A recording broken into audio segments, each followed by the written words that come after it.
Hey guys, it's Maymay, and today we're going to make a super cute, super easy wreath card using something called Spirelli. Now I don't know why I've never done this before on my channel because I think it is the coolest thing ever, but I haven't, and I thought for Christmas in July, it's perfect.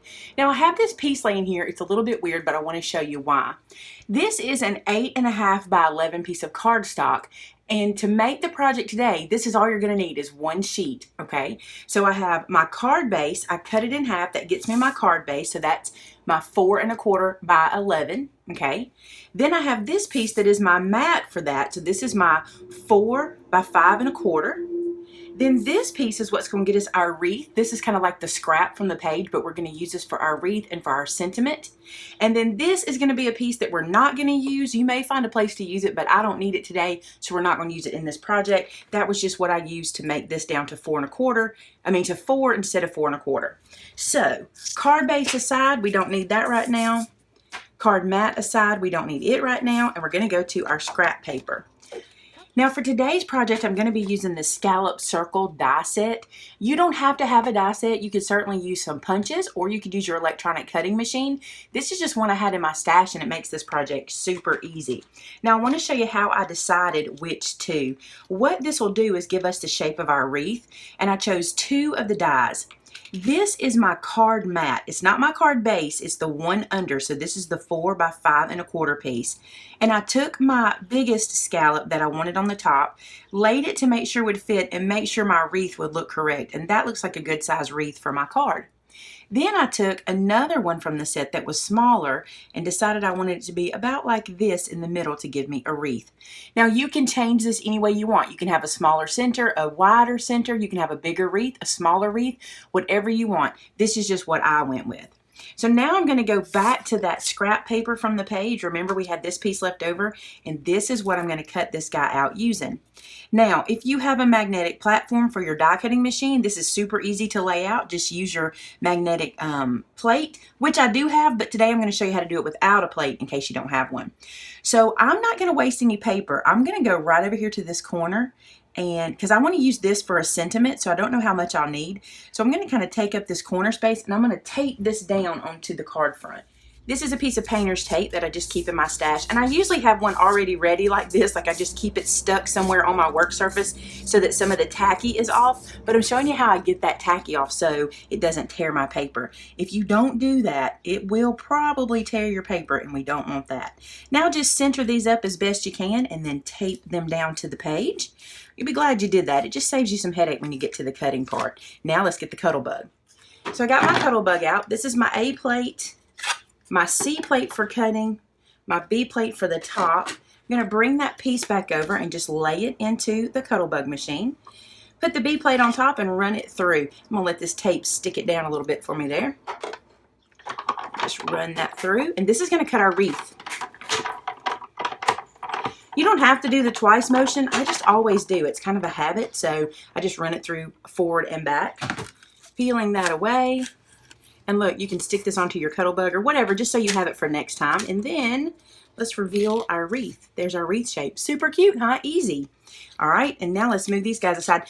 And while I've got the cuttle bug out, I want to go ahead and emboss the front of my card mat. When I'm doing like tone on tone, I think it's real important to add some textures. And I love white on white cards at the holiday time. I think they're beautiful, and so that's what this card is. But anytime I'm doing tone on tone, I want to add texture. And I've had some people ask me to give tips for how to make your cards look really professional. And this to me is one of them. If you're, like I said, especially for tone on tone, if you're using all white or all black or all green or all red, I think texture really makes it look professional. This is my snowflake embossing folder, so I thought that would be cute underneath the wreath. There you go. You can see that pretty good. So we're getting there. This card goes together pretty quick. Let's put the cuttle bug away. Now for this portion, this is our wreath already cut from our die cut machine, and this is some baker's twine I picked up at Christmas time, or actually Christmas clearance last year. Big old roll of silver baker's twine. I love to pick up these kind of neutral colors at the end of the year because I think you can use them all year long. So this big old dude, I probably got him like 80% off or something, who knows. Picked it up at Michael's because that's the Celebrate It brand. Now, this is so easy. Here's what we're going to do. To get started with our Spirelli, we're going to take a piece of sticky tape and just put it on the back of our wreath, just so that we can adhere our baker's twine into it to start. This is super easy. You're going to be so surprised because it looks so difficult. Now, you're going to pick a place where your scallop indents. And where that happens, you're going to stick your baker's twine to the back of your wreath in that sticky tape between two of those scallop indentions. You see what I'm saying there? It's coming out of the indention part. And that's what we're going to be working with, are the scallop indents. Now you can decide how wide you want your wreath to be. Let me show you on a sample that I did. So this is a little sample that I made. Notice how much I left in the center. You can decide how big you want your centerpiece to be based on where you place your first string. Okay, so let me show you what I mean by that. Okay, so for making the size of your circle with your Spirelli, if you come down here and start, look how small it'll make the center. Where this line is where your circle will be. I don't want to cover my scalloped edge, so I'm just going to move it over until I see where I think I would like that to land, and that looks good, right next to my scalloped edge, but not crossing it. So I've chosen where to start, and this is super easy. I'm going to put my finger here for support to hold that piece as I come underneath and go to the next scallop. As I continue, I'm just going to go from one scallop to the next scallop. It will work me around the entire piece, doing this all the way around, and our little scallop pieces just kind of grab it and become the holder for our Spirelli design. How cool, right? And it will just keep working all the way around, and all you're doing is going from one scallop to the next scallop. Now I'm doing this kind of snug. You may not want to do it too tight because you don't want to distort your wreath, but I do like it to be a little bit snug. You really can't get off. It seems like you will because you get to this point and you go, oh, this is a lot of strings. Where do I go next? Just look to the next scallop you haven't been in. It's super easy to keep track of where you're going. You see how I have to stop and look? And that's okay. I just kind of, every now and then, I just kind of stop and pay attention to where I'm at, because you can get a little off, but it's easy to find your way back. Now, I did not cut my baker's twine away so that I would know I wouldn't have to worry about getting enough. So this way I can just take more off my spool like this and then just continue going. Again, I'm not going to get lost because I'm just going to look. I've got 2 in this scallop, so I need to have 2 in this one and continue. And I know it feels like this is not going to work, but it does work. It's super cool. Now you're just going to continue to the next one. You were here last. Now go to the next one, and you're just going to start to cross over. At this point, you can really get confused. Just take your time.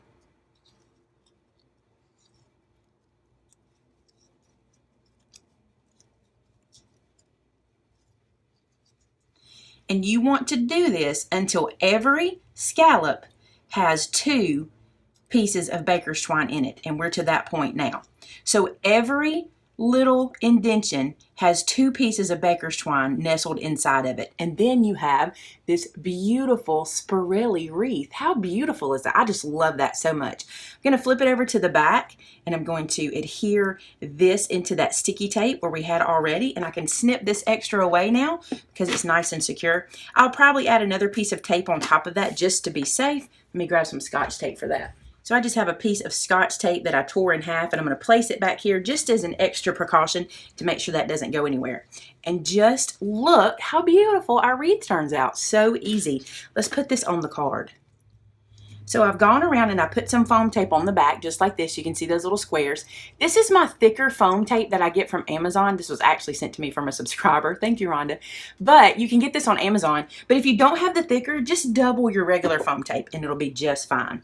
All right, so this wreath is ready. We have our card base. We need to score it. So let's get that scored.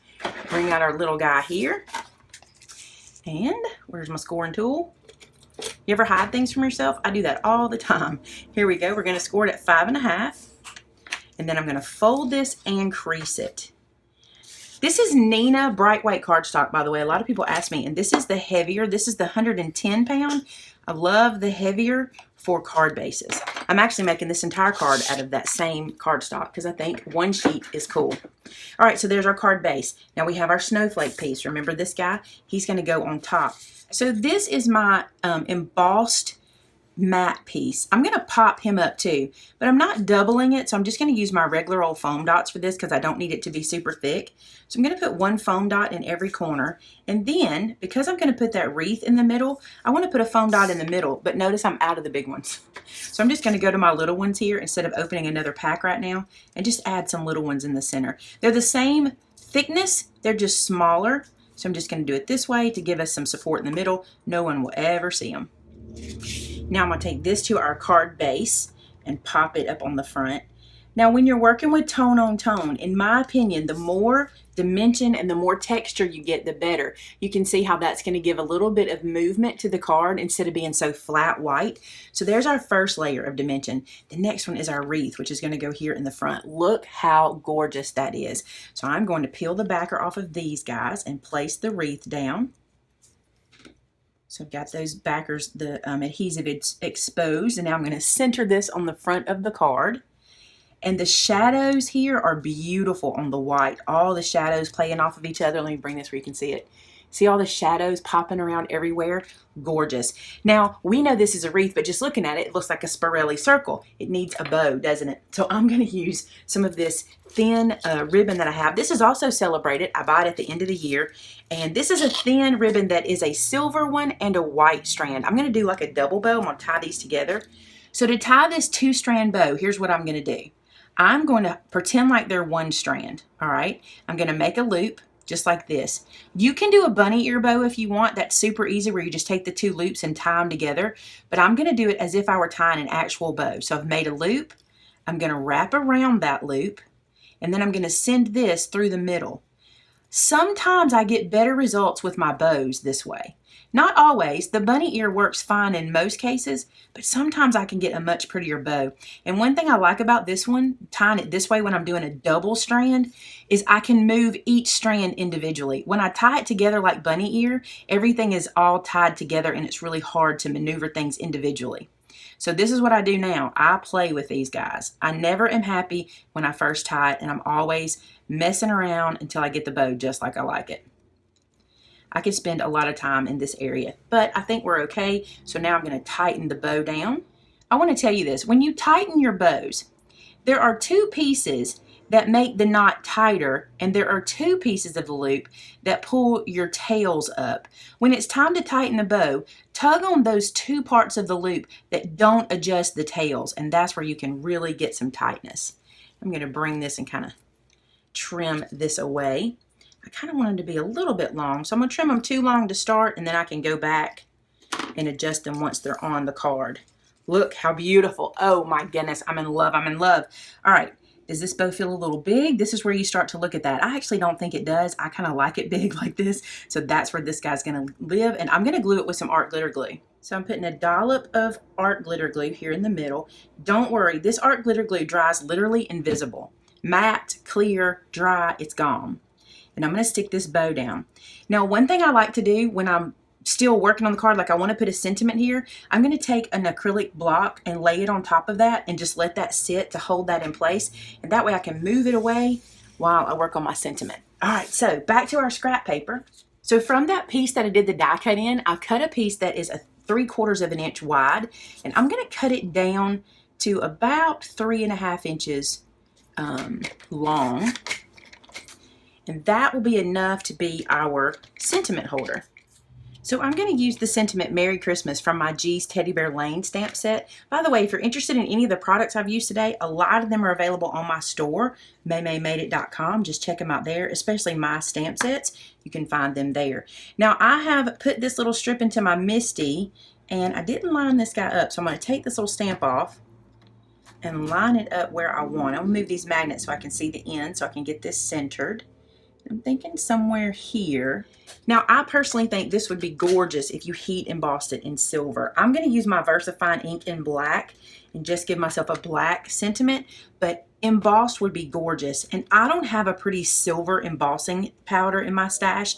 I have a beautiful gold, but not a pretty silver. So I'm going to go with this. I think that's just as pretty, this pretty little pop of Merry Christmas. So I'll take this guy out, put this away for now.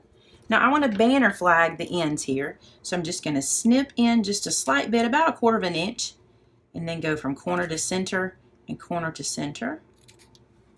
And then I'm going to do the same thing here because I want to sit this kind of centered on the card. So both ends will have little ribbon flags. So there's our sentiment. Now obviously he's got to be popped up, right? So let's put some foam on the back of him. Hey, one of the questions I get a lot, actually a lot, where do I get my black foam and where do I get this pokey tool? Both from my store. Some of my favorite things. I try to carry the things that I absolutely adore in my store, so that's where you can find those. All right, so check this out. I love this wreath so much. Okay, I'm going to take the foam, the adhesive protector off the back of these. I need to come up with a name for those little guys. And then I'm just going to place my Merry Christmas sentiment down here under the bow. I'm going to lift this one up just like this so I can get under there. And I'm going to center that sentiment. I just love this card. And then pull that bow back out. Now I like where those tails of the bow are landing, but you could certainly trim those down if you wanted to. Look how beautiful that turned out. All that movement, all that texture, that's what makes, in my opinion, a very professional looking card. Also, if you complete the inside, now I'm not going to because I don't know who this card is going to, so I'm going to leave it blank for now, but you can always complete the inside later when you have these kind of cards in your stash. Let's say you're sending it to someone for a specific Christmas, maybe a birthday during Christmas. That's a cool thing. You could do it birthday on the inside. My mom's birthday's around Christmas, so that's a good idea for that. I hope you enjoyed this card today, guys. I think it's lovely. I really like the Spirelli technique. It's super simple, and I can't wait to see what you guys do with this. You guys always take these projects and turn them up. So please share with me over on my Facebook group, which is called Maymay Made It, and so did I. I would love to see what you guys are making, and let me know if you've tried this Spirelli technique before. If not, I challenge you to. It looks so hard, but it is so easy. Thanks so much for watching another Christmas in July video. I'll catch you guys on Friday. Have a great one. Bye-bye.